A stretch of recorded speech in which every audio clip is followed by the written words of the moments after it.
Monaco, a country smaller than many city parks, and yet home to some of the most expensive real estate on Earth.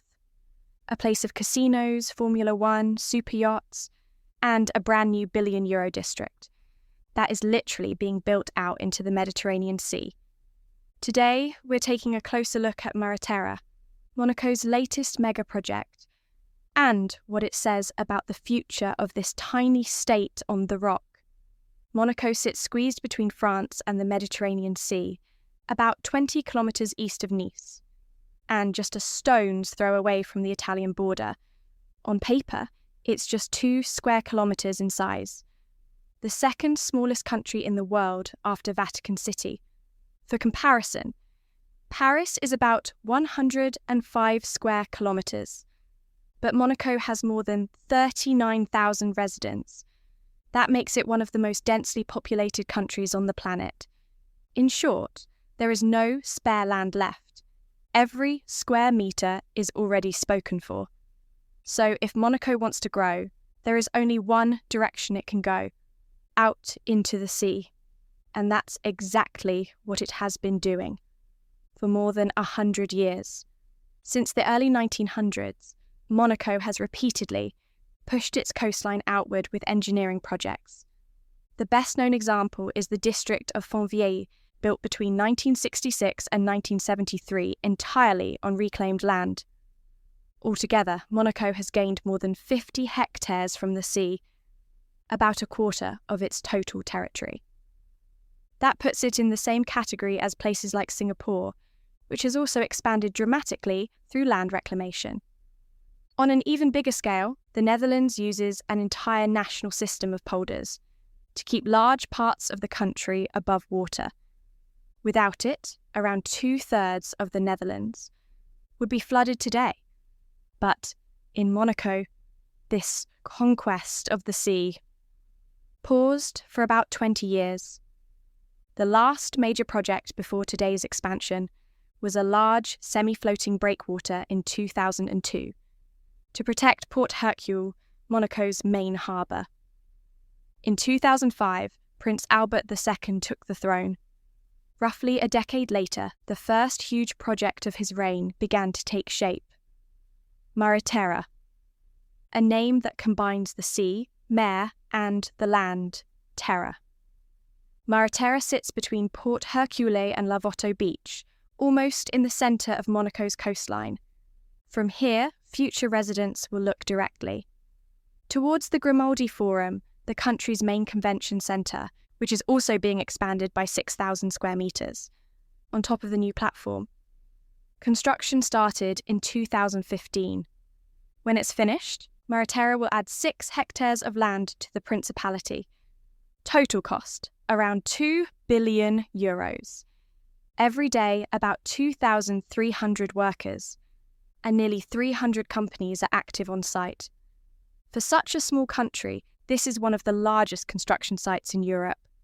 And unlike many other luxury developments, Mareterra puts a strong emphasis on environmental engineering, at least on paper. Before the new platform was filled, the seabed had to be prepared. In the construction zone, large meadows of Posidonia seagrass were growing, a key habitat for Mediterranean marine life.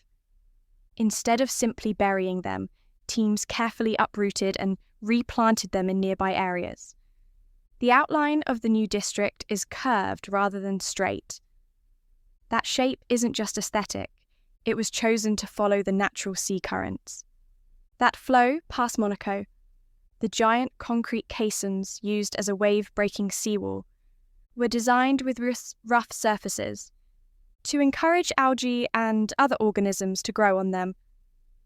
All of this sits on top of a massive underwater embankment between 20 and 50 metres deep and roughly 500 metres long. To build it, engineers used almost 1.5 million tonnes of local rock, dropped with high precision from specialised ships.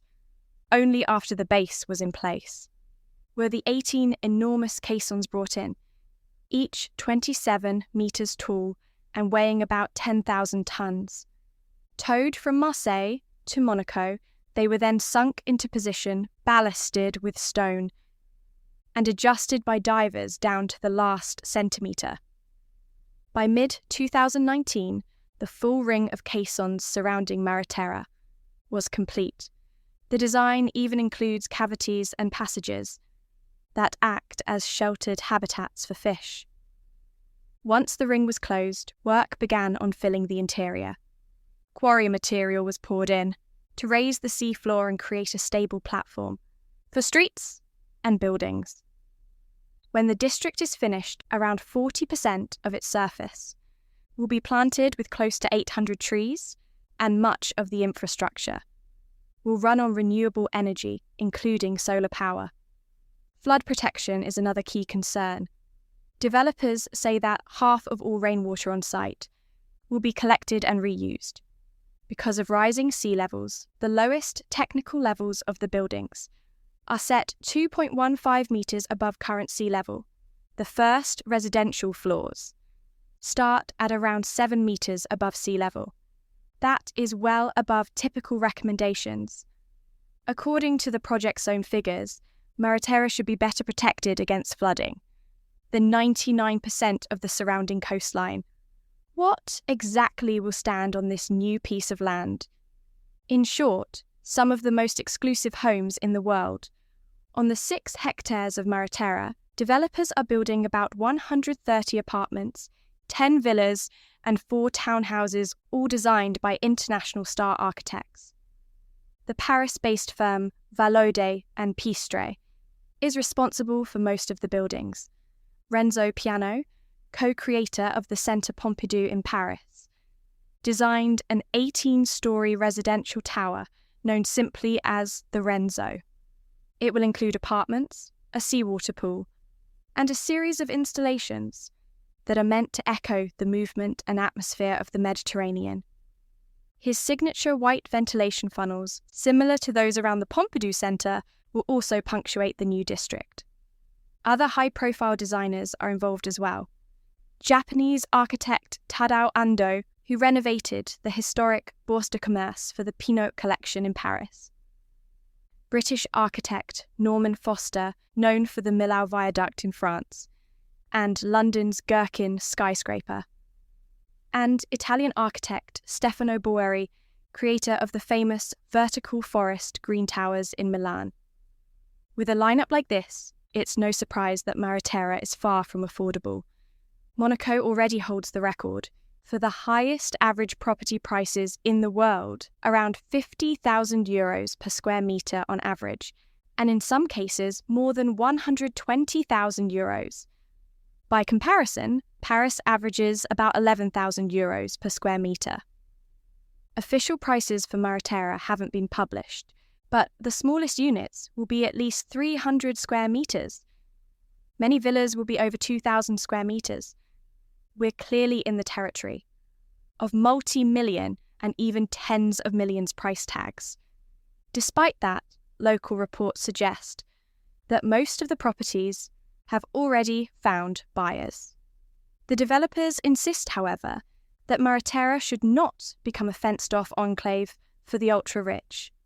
A key part of the design is the creation of public spaces, open to everyone, parks, walkways, and a long seaside promenade.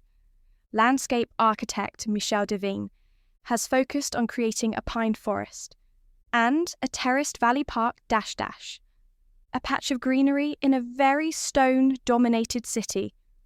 A centrepiece will be the Prince Jacques Promenade, named after Monaco's young heir apparent. This 500-metre public walkway will replace the existing Lavoto Promenade and create a new connection between the city and the sea. One of its most unusual features will be a public passage beneath the platform where visitors can look out onto the marine life colonising the concrete breakwaters below. At one end of the promenade lies the Petit Portier Marina, with 15 berths for boats up to 16 metres long, right at the foot of the Renzo Piano residence. Above it, Place Gabriella Dash, named after Prince Jacques' twin sister. will form one of the main entrances into the district, which will be largely pedestrian. In total, Mareterra will also add around 4,000 square metres of retail space. And there is one final remarkable fact. Unlike many megaprojects, Mareterra is actually ahead of schedule. Completion is planned for November 2024, around 8 months earlier than originally announced. With that, our tour of Monaco's newest piece of land comes to an end. If you enjoyed this deep dive into Mareterra, and the way a tiny state tries to reinvent its coastline, feel free to subscribe for more stories about cities, infrastructure, and the future of coastal living. Thanks for watching, and see you next time on Smarticle-weekly.